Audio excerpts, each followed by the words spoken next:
Hi you guys, welcome to my YouTube channel. If you're new here, welcome, super glad to have you. If you are a returning subscriber or a returner, whatever you want to call it, I hope that this video is inspiring. I hope it increases your faith. I hope that you get something from it. We are on chapter 2 of the little mini Daniel series that I'm knocking out on here. So I'm going to go ahead and go right into it. If you're watching this, I would have already posted chapter 1. So if you're wanting to, I guess, kind of go in order, you can watch chapter 1 and then watch chapter 2, or watch this video and then just go back to chapter 1, whatever you feel like is going to be best for you. So we're going to go ahead and go into chapter 2. Nebuchadnezzar's dream. One night during the second year of his reign, Nebuchadnezzar had such disturbing dreams that he couldn't sleep. He called in his magicians, enchanters, sorcerers, and astrologers, and he demanded that they tell him what he had dreamed, and they stood before the king. He said, "I have had a dream that deeply troubles me, and I must know what it means." Then the astrologers answered the king in Aramaic, "Long live the king. Tell us the dream, and we will tell you what it means."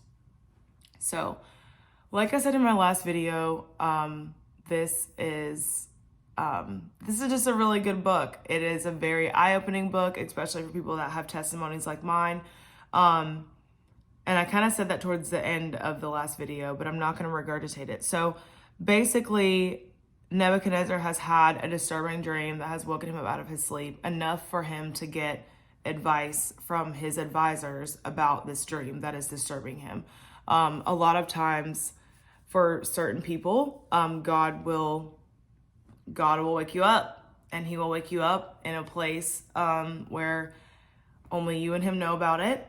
I know for me, I asked the Lord and prayed to God about having dreams, and that is something that he answered for me, just because I honestly thought that they were cool. There are people that are in witchcraft that use different, I don't want to say like herbs, because I'm not trying to like encourage anybody to do that, but they use different things, and maybe they drink different things, or they do these different types of like rituals, if you will, or put things under their pillow that are supposed to help them dream, and that is not of God. Like, if God wants to give you a dream, which dreams come from him, there's nowhere in scripture where it says Satan sends you a dream. But if you're seeking God and trying to dream, the best way to do it is to do it without going through a witch or going through something that is not of him. So basically, he's reaching out to all of these magicians and sorcerers and astrologers, demanding that they tell him not only what the dream means, they're asking him to tell him his own dream. So when I read this the first time, it's like, did he really trust them? Like, it makes you think, because if he did, then he'd be like, what does this mean? Like, but he's like, I need to know what this means. Tell me what I dreamed, and then tell me the interpretation. And I didn't get to that part, but that is eventually what he says. So moving on, verse 5. But the king said to the astrologers, "I'm serious about this. If you don't tell me what my dream was and what it means, you'll be torn limb from limb, and your houses will be turned into heaps of rubble. But if you tell me what I dreamed and what the dream means, I will give you many wonderful gifts and honors. Just tell me the dream and what it means." They said again, "Please, your majesty, tell us the dream and we will tell you what it means." Y'all, I hope you're hearing this with your spiritual ears. These people are freaking out. Like, they are freaking out. I mean, he's like, no. Like, this is what you're going to do. This is the command. You tell me the dream, and then you tell me what it means. Like, you're the people that are supposed to be the advisors. Like, you're the people that are supposed to be, high and mighty spiritualists, or whatever, if you will, right? High and mighty spiritualists. You're the people that are supposed to be able to do this. So you tell me what I dreamed, and you tell me also what it means. That's what he's requesting, right? And he's like, if you don't, I'm going to take your stuff. I'm going to take your house. I'm going to take, I guess thinking of it from like today's perspective, right? He's like, if you don't tell me what this means, I'm going to take your house. I'm going to take your car. I'm going to take all your money. I'm going to take your food. You know what I mean? Like, that's That's when I read this, like, that's kind of what I'm looking at this as. Like, if he is so disturbed by this dream that God gave him, okay? He is so disturbed by this dream that he's like, if you guys don't tell me what this means, you're done. Like, that's basically what he's saying. And so he's like, now, if you do tell me the dream and you get it right, then I'm going to be able to give you all these things, right? But it's like, if they in the back of their minds know that they're not able to tell him the dream, they're freaking out. You're about to take everything, you know? That's just what I thought about. Clearly, I was passionate about that part, if you can't tell. Y'all, God is way better than any of this other stuff that people are doing out here. So, let's see. I think we're on verse 8. The king replied, I know what you're doing. You're stalling for time because you know I'm serious when I say if you don't tell me the dream, you're doomed. So you have conspired to tell me lies, hoping I will change my mind. But tell me the dream, and then I'll know that you can tell me what it means. The astrologers replied to the king, no one on earth can tell the king this dream. No one on earth can tell the king his dream. And no king, however great and powerful, has ever asked such a thing of any magician, enchanter, or astrologer. The king's demand is impossible. No one except the gods can tell you your dream, and they do not live here among people. Y'all, I have here in my little note, nothing is impossible for God, big G. Nothing is impossible for God. Like, nothing. So where these people are like, no one's going to be able to tell you this dream. None of us can do this. Like, none of the astrologers, none of the magicians, none of the enchanters, none of us are able to tell you what this dream means. Like, none of us can tell you your dream. None of us can tell you what this means. Like, the only people that can tell you this dream is the gods, is what he's saying. Gods, meaning lowercase g. And he's like, they don't live here. So basically they're like, we can't tell you this dream. Like, this is impossible. What you're asking is not able to be done, right? So that's what they're saying. So verse 12, the king was furious when he heard this, and he ordered that all the wise men of Babylon be executed. And because of the king's decree, men were sent to find Daniel and kill his friends. The enemy seeks to what? Kill, steal, and destroy? Just saying, right? Daniel and his friends weren't even there. They literally weren't even there. So the king was upset that no one is going to be able to tell him this dream, right? Because that's what they said. They said, no one can tell you this dream. Only people that can tell you this dream are the gods. And so he's like, okay, fine. All these wise people that I basically have, just go kill them all. That's where we're at, okay? So not only these people still did not tell him the dream because they can't. So their stuff is at risk of getting taken. Their lives are basically at risk of being ruined. And everybody else is going to get killed because you can't tell this man the dream. He is that disturbed and that determined to figure out what this dream means. It obviously shook him up significantly. And he's like, if y'all can't tell me what this dream means, then I'm just going to kill everybody.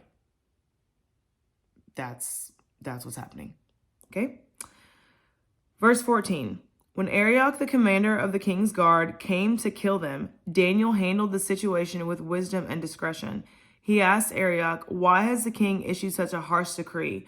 So Arioch told him all that had happened. Remember, Daniel had favor, okay? So Daniel is able to talk to people. Daniel is able to have conversations. Daniel is able to reach people that, like, normal people would not be able to talk to. Like, this is God's hand on this man's life. Like, this is not a normal situation, right? Like, this man's coming to kill people. And he's like, wait, like, why is this happening?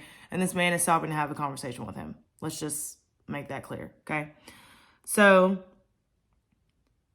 it says, verse 16, it says, Daniel went at once to see the king and requested more time to tell the king what the dream meant. Then Daniel went home and told his friends, Hananiah, Mishael, and Azariah, what happened. He urged them to ask God of heaven, big G, to show them his mercy by telling them the secret so they would not be executed along with the other wise men of Babylon. That night, the secret was revealed to Daniel in a vision. Then Daniel praised the God of heaven. Y'all, reading this, I've read this before. I have read this multiple times. This is honestly, it's a very special book for me. I'm gonna say that about all of the Bible. I know it, but like, can you imagine? Like, this is where they're at. They're like, hey, God, can you help? And he's not freaking out. Like, he's not running around panicking. Like, he's just like, okay, well, King, can we have some more time? And he's asking him and his friends that are eating the right things. Like, they're, I guess, now in the positions that they're supposed to be in, if you will. And he's like, so we need to pray and ask God to reveal his dream. And if God's not going to reveal the secret, then I guess we're all just going to die. Like, they're not freaking out. I would be freaking out. I would be freaking out. All right, verse 20. He said, praise the name of God forever and ever, for he has all wisdom and power. He controls the course of the world's events. He removes kings and sets up other kings. He gives wisdom to the wise and knowledge to the scholars. He reveals deep and mysterious things. He knows what lies hidden in darkness, though he is surrounded by light. I thank and praise you, God of my ancestors, for you have given me wisdom and strength. You have told me what we asked of you and revealed to us what the king demanded. Y'all. Anybody? Like, my heart. I don't know. Like, that is just really cool to me. So Nebuchadnezzar is so freaked out about this dream. He's just going irate around his kingdom. And he's just like, if nobody can tell me this dream, I'm going to kill everybody, like, whatever. And so Daniel and his friends basically pray to God, big G, that, hey, God, help us out. Like, they were wise, right? They were wiser than all the magicians and all the other people. And they had a connection with God to where they could ask him. And obviously, I'm assuming God knew he was going to get the glory from it. But they were able to get an answer from God, right? All right. This chapter is a little lengthy, so we're going to keep going. Daniel interprets the dream. This is verse 24. Then Daniel went to see Arioch, whom the king had ordered to execute the wise men of Babylon. Daniel said to him, don't kill the wise men. Take me to the king, and I will tell him the meaning of his dream. Okay? You have to think, like, all these people are listening to Daniel. Like, I don't know. I don't really want to be there because I don't think I would have been able to handle all this, but it'd be really cool to be a fly on the wall. Arioch quickly took Daniel to the king and said, I have found one of the captives from Judah who will tell the king the meaning of his dream. The king said to Daniel, also known as Belteshazzar, is this true? Can you tell me what my dream was and what it means? Daniel replied, there are no wise men, enchanters, magicians, or fortune tellers who can reveal the king's secret, but there is a God in... it's too early for me to be praising right now, like the way I really want to, but like, there's a God in heaven. There is a God in heaven who reveals secrets, and he has shown King Nebuchadnezzar what will happen in the future. Now I will tell you your dream and the visions you saw as you lay on your bed. Y'all. So he was running around, somebody tell me my dream, somebody tell me my dream. And I've never put this together until now. Not only was Daniel about to tell King Nebuchadnezzar the dream, he said, I will tell you the dreams and the visions that you had. Y'all, I'm just saying. So he said, but there is a God in heaven who reveals secrets, and he has shown King Nebuchadnezzar what will happen in the future. God showed Nebuchadnezzar. God scared Nebuchadnezzar.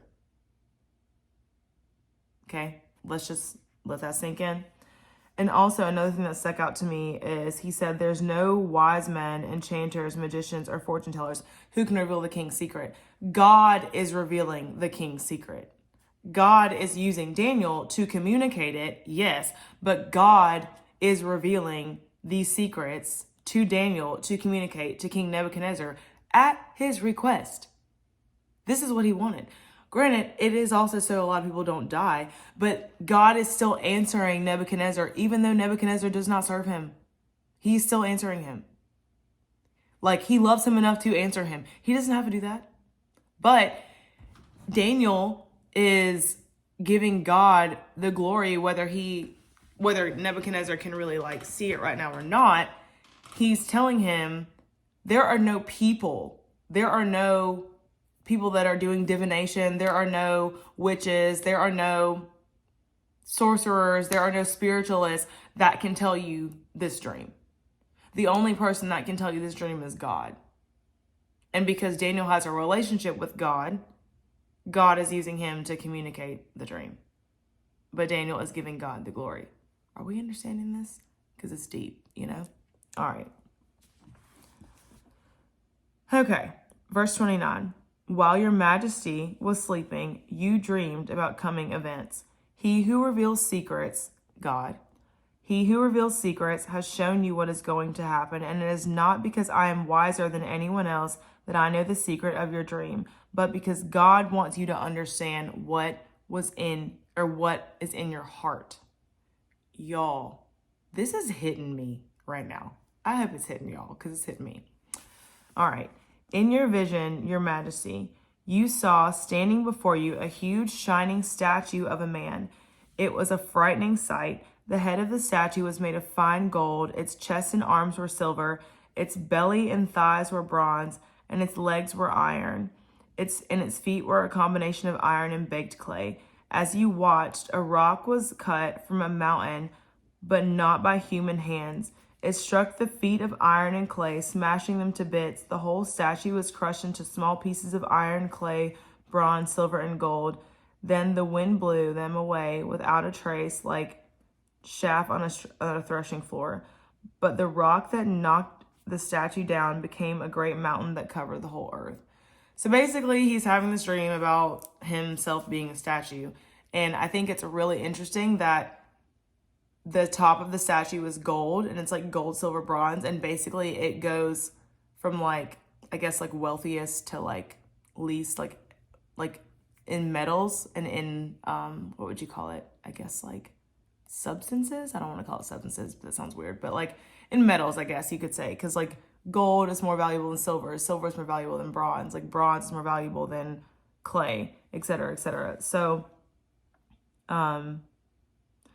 verse 36, that was the dream. Now we will tell the king what it means. Your majesty, you are the greatest of kings. The God of heaven has given you sovereignty, power, strength, and honor. He has made you the ruler over all the inhabited world and has put even the wild animals and birds under your control. You are the head of gold. God gave him all of this authority. Whether he's serving him or not, this was something that God put in him, right? But after your kingdom comes to an end, another kingdom inferior to yours will rise to take your place. After that kingdom has fallen, yet a third kingdom represented by bronze will rise to rule the world. Following that kingdom, there will be a fourth one, as strong as iron. That kingdom will smash and crush all previous empires, just as iron smashes and crushes everything it strikes. The feet and toes you saw were a combination of iron and baked clay, showing that this kingdom will be divided, like iron mixed with clay. It will have some of the strength of iron, but while some parts of it will be strong as iron, other parts will be as weak as clay. This mixture of iron and clay also shows that these kingdoms will try to strengthen themselves by forming alliances with each other through intermarriage, but they will not hold together, just as iron and clay do not mix. During the reigns of those kings, the God of heaven will set up a kingdom that will never be destroyed or conquered. It will crush all these kingdoms into nothingness, and it will stand forever. That is the meaning of the rock cut from the mountain, though not by human hands, that crushed to pieces the statue of iron, bronze, clay, silver, and gold. The great God was showing the king what will happen in the future. The dream is true, and the meaning is certain. Doesn't even need an explanation, because that was the explanation, you know? All right. Nebuchadnezzar rewards Daniel. Verse 46. Then King Nebuchadnezzar threw himself down before Daniel and worshipped him. And he commanded his people to offer sacrifices and burn sweet incense before him. The king said to Daniel, "Truly your God is the greatest of gods, the Lord over kings, the revealer of mysteries. for you have been able to reveal this secret." Then the king appointed Daniel to a high position and gave him many valuable gifts. He made Daniel ruler over the whole province of Babylon, as well as chief over all his wise men. At Daniel's request, the king appointed Shadrach, Meshach, and Abednego to be in charge of all the affairs of the province of Babylon, while Daniel remained in the king's court. So Daniel was like, okay, well, thank you. Let me elevate my friends. Kudos to him for that. Okay, team player. But at the same time, King Nebuchadnezzar was bowing down to Daniel, which I guess in a way you could look at it as him idolizing Daniel as somebody that communicates with God and somebody that has that connection with God to be able to get, I don't know, secret information or revelations and things like that. But the king said, truly your God is the greatest of gods. Truly your God is Lord over kings, the revealer of mysteries, because you've been able to reveal this secret, because nobody else could do it. Nobody else could do it but God. So at that point, Nebuchadnezzar did realize, or at least he said from that moment, right? Your God is the God of gods. Okay. Like that's kind of how I picture him being, right? He's like, okay, your God he is almighty, which is true, right? So he is acknowledging in this moment that God is God. God is God over all things, over wisdom, over any king, over any mystery, because not only was Daniel able to tell him the meaning of the dreams and the visions that the king had, he was also able to tell him the dream that he had in clear detail. Okay? So, yeah, that doesn't really need an explanation. I'm trying to keep these like relatively at a decent time. So this is going to be the end of chapter 2. Thank you guys for making it to the end of this video. Feel free to share this with anybody that I'm passionate about the Bible and teaching it, and I guess explaining it in a different type of way that most people, I guess, don't really explain it, because I never really had anybody explain it to me growing up, because I just didn't really understand until I understood. So that is going to be the end of chapter 2, and I'll see you guys next time. Feel free to go back to chapter 1, or if chapter 3 is posted, feel free to listen to chapter 3. Bye. You guys have a good day.